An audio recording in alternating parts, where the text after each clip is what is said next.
Dodge City and in the territory on west, there's just one way to handle the killers and the spoilers, and that's with a U.S. Marshal and the smell of Gunsmoke.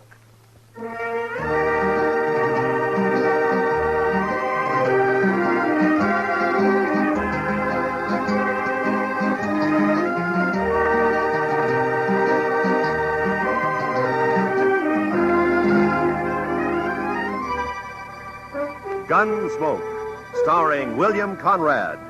The story of the violence that moved west with young America. The story of a man who moved with it. Matt Dillon, United States Marshal.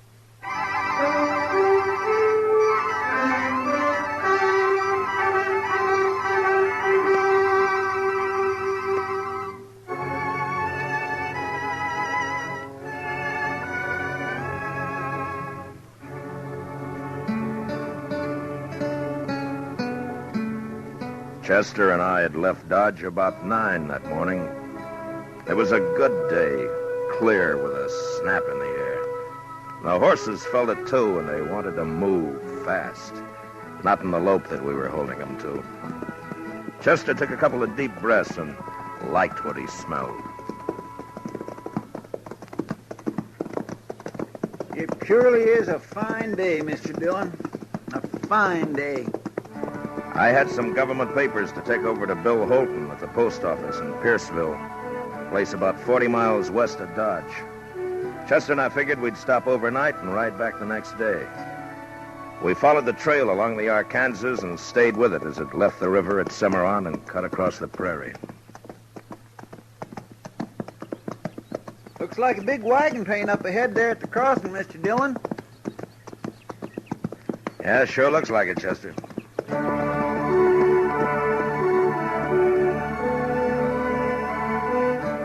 Chester was right. The dust cloud we'd seen became 30 and more wagons taking the Cimarron crossing. It was a shortcut of the Santa Fe Trail leading on southwest toward Raton Pass. We passed them, and our trail swung back to the Arkansas again. We rested, watered the horses a couple of times, and by afternoon we could see the warehouse, the store, and the post office, and a few of the other buildings of the town. It wasn't a big place, Pierceville.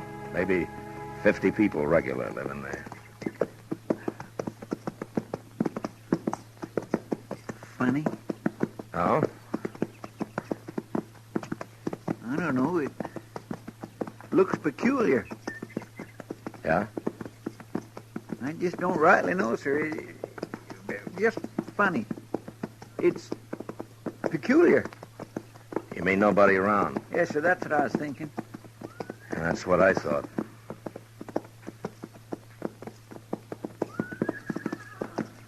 Mr. Dillon, what do you figure them horses are doing down there? It ain't right they should wander around like that without it. Mr. Dillon, they got their saddles on, too.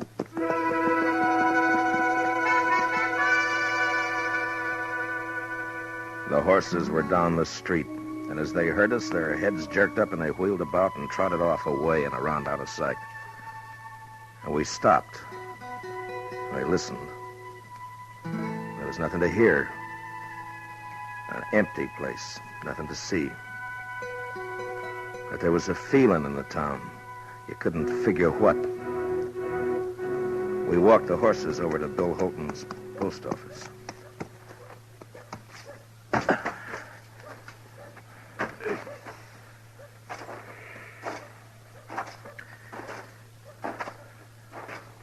You think maybe everybody in town is sick, Mr. Dillon? No. Or maybe dead?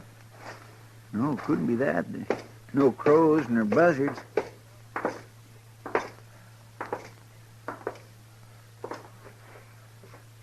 Bill. Hey, Bill. Mr. Dillon, look yonder. The safe's open. What? What? He wouldn't leave the place like this. Come on, Chester.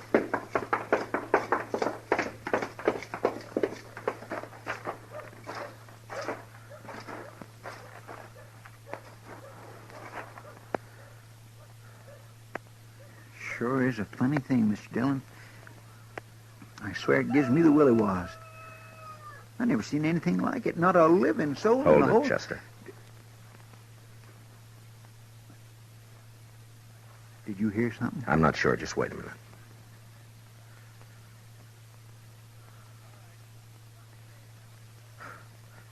Thought I heard a kid crying. I didn't. Hey! Is there anybody around? Maybe we ought to try the store, Mr. Dillon, huh? Hey, all right, keep your eyes open, Chester. Yes, sir. We'll take a look in the saloon first.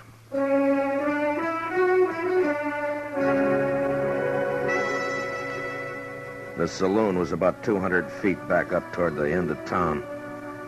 But we didn't get that far. They stepped out behind us as we passed the livery stable, and we never had a chance to draw. Get your hands up. High. And hold them there. We did, and I felt my guns lifted away. And then we got a look at what had crawled into Pierceville. There were 3 of them, and they were killers. Man gets to know the look in the eye of a killer. If you're lucky, you see it in time. Now, we weren't lucky that day. It's the law, Brill. Yeah. Where you from, mister? Dodge? Dodge. Hey, that's Dillon. No. It sure is. You Dillon? Marshal Dillon from Dodge? Yeah. Okay. You dirty... Shut up, there!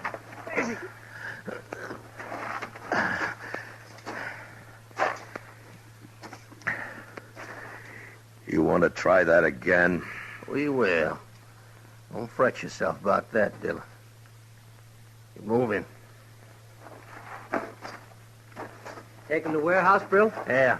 Be a sight better to get rid of him, if you ask me. I don't think so. Not right now. I might be able to help. I've always wanted a U.S. Marshal to help me. Listen, Will.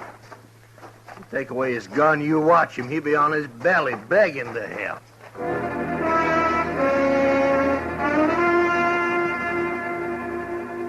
They took us to the warehouse, and we found out what had happened to the folks who lived in Pierceville. They were all in there. The kids, the 6-month-old baby, the women, and the men. Inside, there were 6 more hard-faced men leaning against the wall near the door, their guns held lazily in their hands. They'd taken over the whole town, and for some reason, they were holding it. Shut up! Every one of you! Shut up! Lady, told you to keep that kid quiet. You want me to do it for you?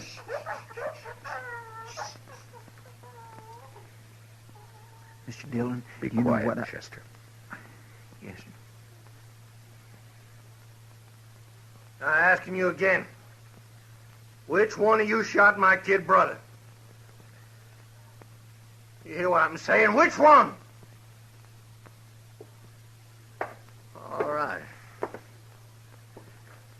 Maybe you know this fellow just walked in here with his pal. He's a U.S. Marshal out of Dodge. His name is Dillon. I'm going to make him accountable for what you make up to do. When a man does a killing, he's accountable. Ain't that so, Marshal? That's so? Okay. One of these folks killed my kid brother. And unless he talks up, there's going to be a lot of killing around here. You get that? Now, you talk to him, Dillon. You explain the law. I'm a fair man. I'm going to give you a couple of minutes. Don't nobody try nothing, because we'll be right outside. Don't try nothing.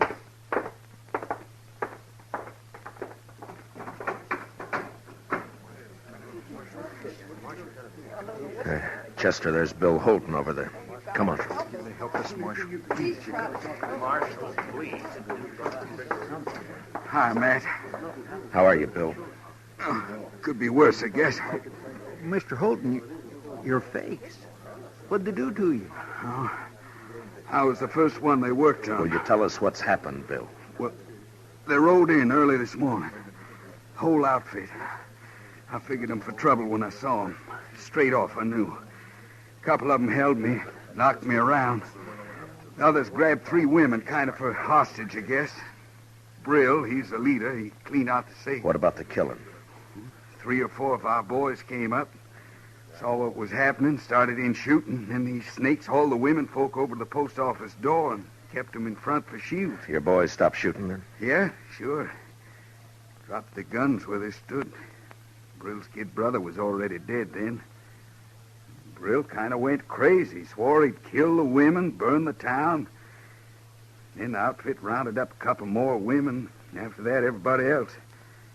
None of us wanted to see the women hurt. I guess we gave up too easy. On account of his brother, huh? He calls it murder. You heard. They've kept you locked up in here ever since. Yeah. He says he'll take us out 2 at a time and shoot us if we don't tell. Do you know who it was? No.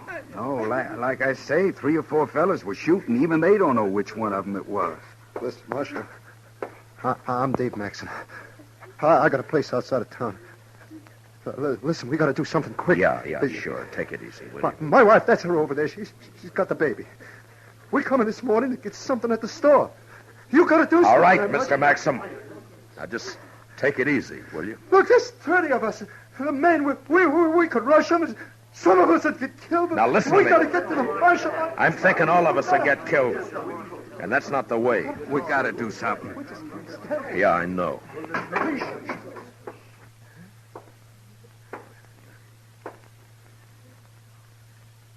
Okay, what's it gonna be? Dillon, step over here.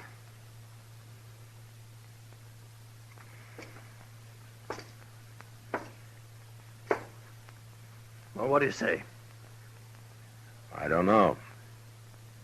Seems to me you came here and broke the law. It's the chance your brother took when he got killed. That was murder. He was shot in the back. Maybe he got turned around looking for somebody to kill himself. It was murder. I ain't gonna stand here arguing with you, mister. Who did it?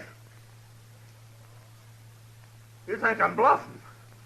I tell you I ain't bluffing. If I have to wipe out this whole stinking town, I'm gonna do it. That doesn't get your brother back. You in the habit of killing women and kids? You shut up. Okay. Sanders, Carger, start with 2 of them. Take them outside. That fella. You. And him. No. Oh, no, not Dave. Oh, Not you, Dave. No, not Dave. No. Brill, you're crazy. You do this and they won't even hang you. You'll be torn to pieces. You won't be around to see it. All right, go on, get him outside. Well, anybody got anything to say?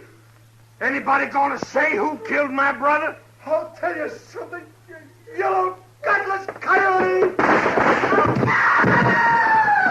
Yellow, gutless,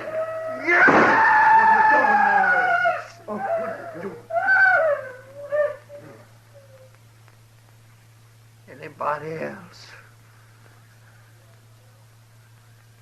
Okay. He don't count. We still need 2. You. Get away with him. Go on. They both of them outside. They took the 2 men out, and we stood there. Some of us looking at the body of Maxim, with his wife sobbing over him. Others staring at the closed door. It had happened so quickly there wasn't time to think, to figure anything. And there wasn't any way to shut out the sound of what happened outside. Oh, no. I gotta do something. No, Bill, don't.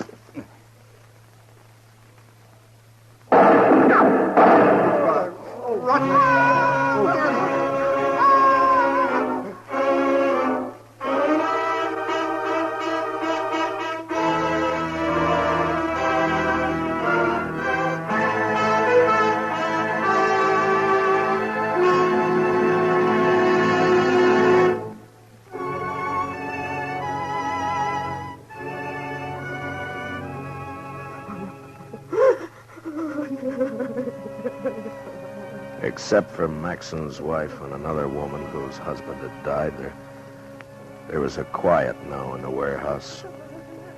The killers didn't come back in again. Maybe for what they'd done, they didn't have the nerve right then. It takes nerve to look at the faces of the ones who are left. I found out that there'd been 12 of them who'd ridden in. Now with the one who was gone, there were 11. I talked to the boys who had done the shooting at the gang. 2 of them were willing to give up, but 2 others weren't, and I didn't blame them. We waited, Chester, Bill Holton, and me in a corner trying to make a plan. An hour went by. An early evening chill found its way into the warehouse. I think they'll do it again. 2 more of us. Not for a while, maybe. That kind will get liquored up first. It makes them brave. I still think that maybe now's a chance to get outside, Mr. Dillon. Yeah, it might be. What scares me, though, is they'll start with the women and kids. Yeah. There's always a chance somebody will ride in, maybe see what's happening and send for help. Like us, huh? Mm-mm. Besides, it'll take too long. Mr. Dillon, let me try it. I don't want to hear no more of these women doing that. Just let me think, Chester. They're coming back. What? All right. Come on, quick. There's 2 of them. You can see through the crack. Yeah. It's the ones that got our guns. Brill isn't with them. Chester, get on the other side of the door. Yes, sir. You, Mister, and Bill, behind me. Right. Now, when they come in, grab them and tie 'em. Now, look. I want everybody to keep real quiet. Do you understand? Yeah. All right, now wait until they're inside. You think the others might be around the back? I don't know. We'll take the chance. Now, whoever gets hold of them, don't let them yell.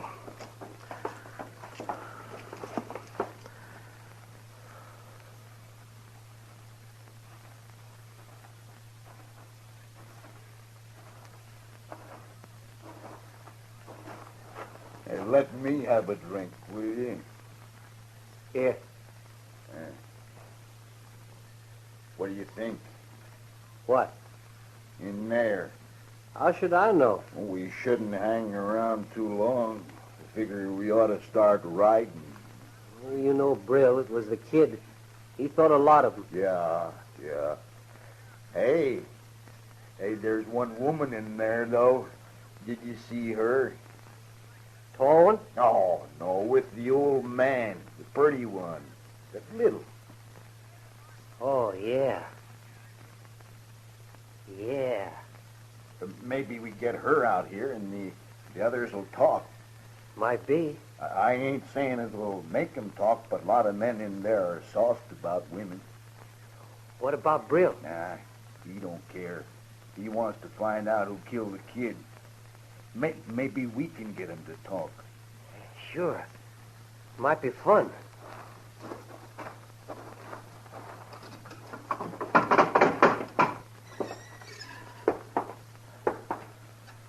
Hey, miss. No, you over there. Come on. We won't hurt you. We want to talk to you outside. Come on. He said come here. She don't want it. Cover me, will you? I'll go get her.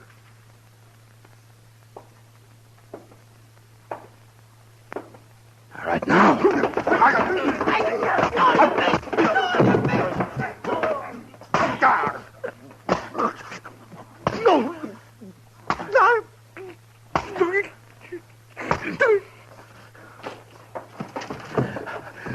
All right. gun, Mr. Dillon. Yeah. Well, this one's got 2.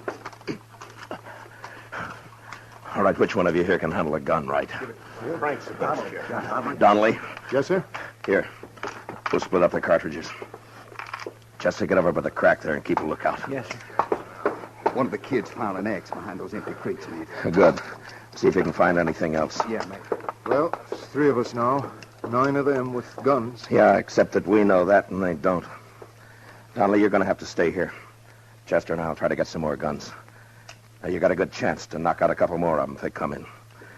Shoot to kill them, you understand? I understand. Wait a minute, Matt. I'm coming with you. No. Listen, I used to throw an axe pretty good. I get close enough to one of them boys, I can split him. I'm coming with you. It's our only chance. You start shooting and the whole bunch will be on your neck. This is quieter.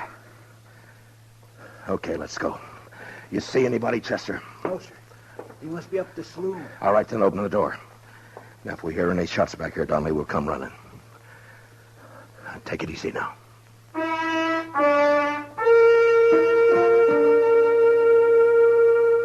We got outside and made a run over to some dugouts. Up the street, we could hear the killers still drinking their courage back. If it had just been the 3 of us against them, we might have taken a chance, but with the women and kids in the warehouse, we couldn't do that. We'd have to pick them off if we could, one by one. And the first shot we fired, there was going to be trouble. Out to the left of the warehouse in the evening shade, I saw the bodies of the 2 men they'd shot down. A dog was moving around, whimpering. A couple of minutes went by, and then we started around the back and made our way up behind the saloon. If we get in by the back door, Mr. Dillon, you think we could surprise them? We can't take the chance, Chester. Not with only 2 guns. They get us, and you know what'll happen. Yes, sir. One of them's coming out. Look, Yeah? it's the fella shot Dave Maxon. He's heading this way. You think he's... Oh. Bill? Yeah. Think you can get him from here? A little closer, maybe. Not from here. He's got 2 guns on him. We need them. Stay in line with the post. We'll cover you. Okay. I saw Holden's big fist tighten around the axe handle. He moved out and down the alley in line with the post. The killer never looked up. He just stood there, head down, swaying a bit.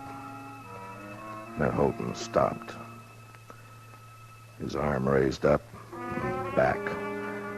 And the axe caught a gleam of light and must have thrown it into the killer's eye. He had just time to look up and see the thing before it caught him square.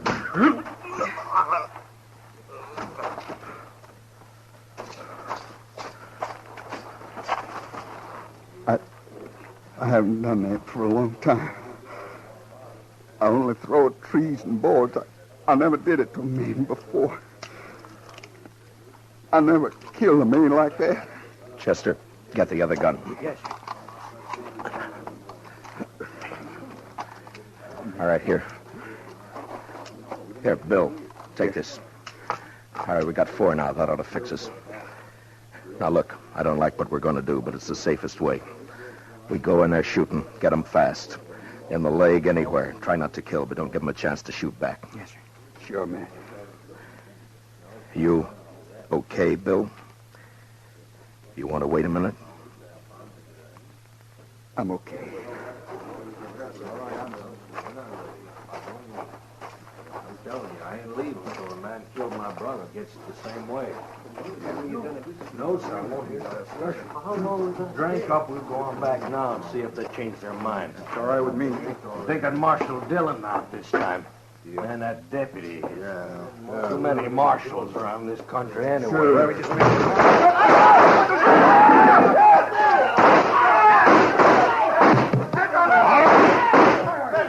All right, that's enough. That's enough. Keep your hands where they are, Brill. No. All right, Chester, take their guns. Yes, sir. I'm arresting you for murder, Brill. The rest of them with you. Killed my brother. Got him in the back. My brother, they murdered him. You know something? If I wasn't a marshal, I'd do the same thing to you right now. It's too bad I can't. I hope it hurts when they hang you, Brill.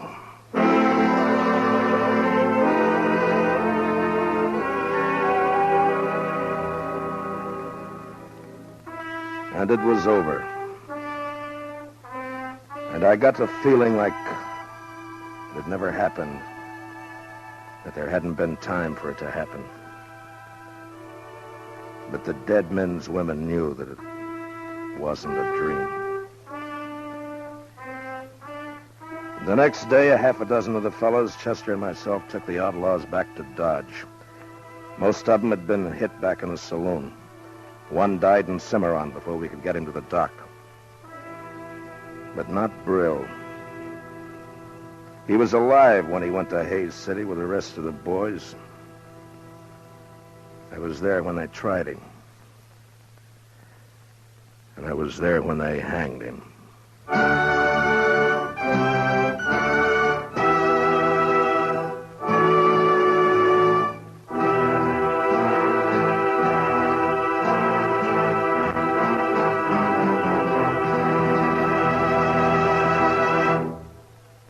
Gunsmoke, under the direction of Norman MacDonald, stars William Conrad as Matt Dillon, U.S. Marshal.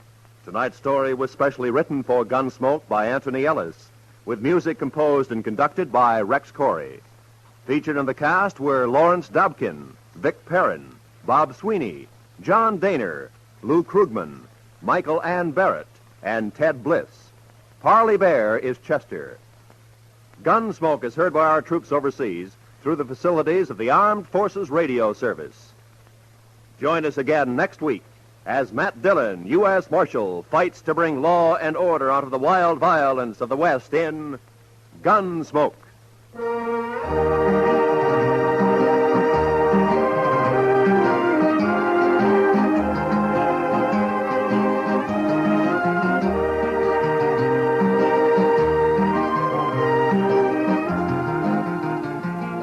Tomorrow night, CBS Radio raises the curtain on a new dramatic treat, The Theater of Stars.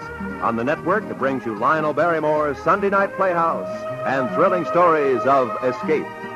Tomorrow night, for the premiere performance over most of these same CBS radio stations, hear lovely Joan Fontaine in The Guardsman. It's a sprightly, peppery adaptation of Franz Molnar's great French comedy, a romantic experience you will certainly enjoy.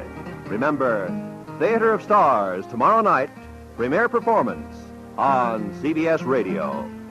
This is Roy Rowan speaking.